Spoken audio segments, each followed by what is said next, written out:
Very crucial board meeting at the Reserve Bank of India. The board members stretched the meeting for 9 long hours. They dwelled on all the important areas ranging from PCA framework to capital norms. In fact, the Reserve Bank of India reiterated that the board meeting dwelled on areas as diverse as the Basel regulatory capital framework. In fact, a restructuring scheme for stressed MSMEs was also discussed. PCA was also topmost on agenda, wherein the banks under PCA, their health was reviewed and it was seen what more could be done to bring relief as far as lending in the economy is concerned. Over and above this, it was also decided that there would be an expert committee that would be formed to look into the economic capital framework. A guiding light of sorts would be put in place. Apart from this, of course, there was also reference that was jointly taken into account by the government and the Reserve Bank of India in areas that would look into restructuring of standard assets of MSMEs. In fact, remember, this has been one point that the government has been lobbying hard for ahead of the elections.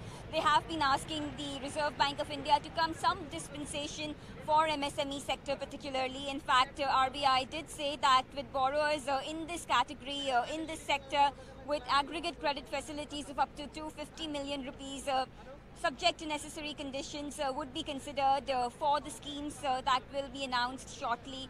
Apart from this, of course, one big news coming in was the fact that while the board decided to retain the CRR of about 9%, they agreed that they would extend the transition period for implementing the last tranche of 0.625% under the capital conservation buffer for 1 year. Now, this will be very good news for banks, especially banks which have a weak balance sheet.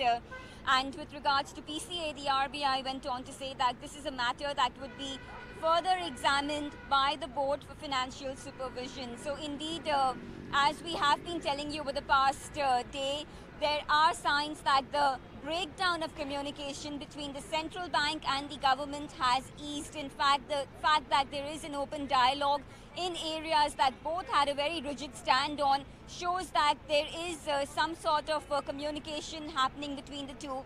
And very key areas like MSMEs, wherein earlier the RBI had a very rigid view and the government insisted that the RBI relax certain norms and boost lending. Both have decided to look into these measures in a very mature manner, and this, of course, will be very healthy for the industry going forward.